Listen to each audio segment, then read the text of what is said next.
प्रिय विद्यार्थियों नमस्कार। आज अपने कक्षा 10 विषय गणित वास्तविक संख्याओं के अंतर्गत प्रश्नावली 1.3 अपरिमेय संख्याओं का पुनर्भ्रमण के बारे में पढ़ेंगे। अपरिमेय संख्याएं ऐसी संख्याएं जिन्हें p बटे q के रूप में नहीं लिख सकते, जहां q equal to not zero अर्थात q का मान शून्य नहीं हो सकता, अपरिमेय संख्याएं कहलाती हैं। जैसे वर्गमूल 2, वर्गमूल 3, वर्गमूल 5, पाई या इसी प्रकार आदि।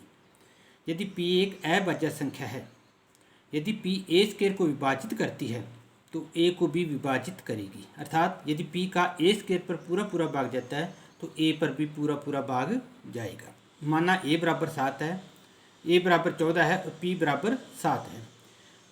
तो a का वर्ग 196, यदि 196 पर 7 का भाग जाएगा तो 14 पर भी 7 का पूरा पूरा भाग जाता है। अब यदि 7 196 को पूर्णतः विभाजित करता है तो 7 a बराबर 14 को भी विभाजित करेगा। सिद्ध कीजिए कि वर्गमूल 2 एक अपरिमेय संख्या है। माना कि वर्गमूल 2 एक अपरिमेय संख्या है। सबसे पहले हमने इसको परिमेय संख्या मान लिया, जिन्हें p बटे q के रूप में लिख सकते हैं, अर्थात वर्गमूल 2 बराबर r बटा s। यहाँ r और s में कोई न कोई उभयनिष्ठ गुणनखंड है एक के अलावा, तो r s दो पूर्णांक हैं जिनका एक के अतिरिक्त उभयनिष्ठ गुणनखंड है। तब हम इसे वर्गमूल 2 बराबर r बटे s बराबर a बटा b के रूप में लिख सकते हैं। यहाँ a व b दो सअभाज्य संख्याएं हैं। तो सअभाज्य संख्याओं का मतलब होता है कि a और b के अंतर्गत एक के अलावा कोई अन्य उभयनिष्ठ गुणनखंड नहीं है। तो वर्गमूल 2 बराबर a बटा b, तो b का इधर गुणा करने पर b वर्गमूल 2 बराबर a, दोनों तरफ वर्ग करने पर 2b स्क्वायर बराबर a स्क्वायर, अर्थात 2 a स्क्वायर का गुणनखंड है, यानी a स्क्वायर पर 2 का पूरा पूरा भाग जाता है तो 2 का a पर भी पूरा पूरा भाग जाएगा, अर्थात 2a का एक गुणनखंड है।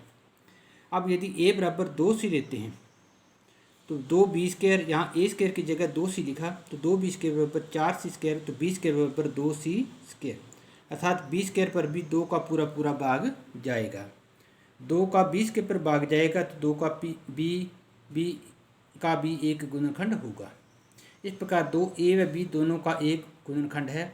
यह विरोधाभास है क्योंकि हमने a और b को सअभाज्य संख्याएं ली थी। यह विरोधाभास इसलिए है क्योंकि हमने वर्गमूल 2 को परिमेय संख्या माना था, अतः वर्गमूल 2 एक अपरिमेय संख्या है। इसी प्रकार आप वर्गमूल 3, वर्गमूल 5 को भी हल करेंगे और विद्यालय के व्हाट्सएप ग्रुप में भेजेंगे। इसके लिए जैसे हमने वर्गमूल 2 का करते वक्त तो यहाँ a बराबर 2c लिया था, यदि आप वर्गमूल 3 का करोगे तो a बराबर 3c लेंगे, वर्गमूल 5 का करोगे तो a बराबर 5c लेंगे। बाकी सभी इसी प्रकार हल करेंगे।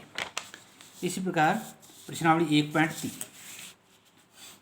एक परिमेय संख्या a व एक अपरिमेय संख्या का योग व अंतर एक अपरिमेय संख्या ही होती है। इसी प्रकार एक परिमेय संख्या व एक अपरिमेय संख्या का गुणनखंड, यानी दोनों का गुणनफल या भागफल, वह भी एक अपरिमेय संख्या होती है। सिद्ध कीजिए कि वर्गमूल 5 एक अपरिमेय संख्या है। माना कि वर्गमूल 5 एक परिमेय संख्या है, तो सबसे पहले हमने इसको परिमेय संख्या मान लिया। परिमेय संख्या होने पर वर्गमूल 5 बराबर a बटा b, तो यहाँ a और b को हमने सअभाज्य संख्या लिए हैं, अर्थात a और b में एक के अलावा कोई अन्य उभयनिष्ठ गुणनखंड नहीं है। तो b वर्गमूल 5 बराबर a, तो 5b स्क्वायर बराबर a स्क्वायर, दोनों तरफ वर्ग करने पर तो 5 a स्क्वायर को विभाजित करता है तो 5a को भी विभाजित करेगा, अर्थात 5a का एक गुणनखंड है। तो a बराबर 5c लेने पर तो 5b स्क्वायर, यहाँ a स्क्वायर की जगह 5c रखा तो 5c स्क्वायर, 5b स्क्वायर बराबर 25c स्क्वायर, तो b स्क्वायर बराबर 5c स्क्वायर, अर्थात b स्क्वायर का एक गुणनखंड 5 है तो b का भी एक गुणनखंड 5 होगा, यानी b स्क्वायर 5 से भाज्य है तो b भी 5 से भाज्य होगा।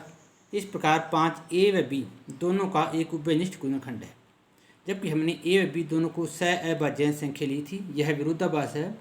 यह विरोधाभास इसलिए है क्योंकि हमने वर्गमूल 5 को एक परिमेय संख्या लिया था, अतः वर्गमूल 5 एक अपरिमेय संख्या है। इसी प्रकार सिद्ध कीजिए कि 3 + 2 वर्गमूल 5 एक अपरिमेय संख्या है। तो माना कि 3 + 2 वर्गमूल 5 एक परिमेय संख्या मान लेते हैं तब हम इसे ए बटे बी के रूप में लिख सकते हैं। यहाँ ए और बी अभाज्य संख्या हैं। तो 2 वर्गमूल 5 बराबर ए बटा बी माइनस 3। तो वर्गमूल 5 बराबर तो 1/2 ए बटा बी माइनस 3। तो यहाँ 1/2 ए बटा बी माइनस 3 एक परिमेय संख्या है। तो इस प्रकार वर्गमूल 5 भी एक परिमेय संख्या होगी, परंतु यह विरोधाभास है क्योंकि वर्गमूल 5 एक अपरिमेय संख्या है। अतः 3 प्लस 2 वर्गमूल 5 एक अपरिमेय संख्या होगी। सिद्ध कीजिए कि निम्नलिखित संख्याएं अपरिमेय हैं। तो सबसे पहले 1/2, तो हम मान लेंगे कि ये परिमेय संख्या है। परिमेय संख्या होने पर a बटा बी, 1/2 बराबर a बटा बी। तो इसको वज्र गुणन करने पर a वर्गमूल 2 बराबर b, तो वर्गमूल 2 बराबर b बटा i।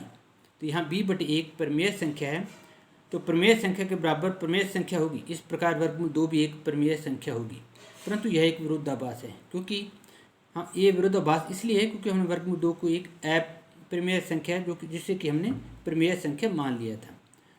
अतः 1/2 एक अपरिमेय संख्या है। इसी प्रकार आप 7 वर्गमूल 5, 6 वर्ग प्लस वर्गमूल 2, 5 माइनस वर्गमूल 2 इसको सिद्ध करेंगे, हल करेंगे और अपने विद्यालय के व्हाट्सएप ग्रुप में भेजेंगे। धन्यवाद। आज इतने ही। तो प्रिय विद्यार्थियों, सप्ताह में 2 दिन कक्षा 9 और 2 दिन कक्षा 10 का वीडियो बनाकर आपको भेजा जाएगा। आशा आपको अच्छा लगेगा। धन्यवाद।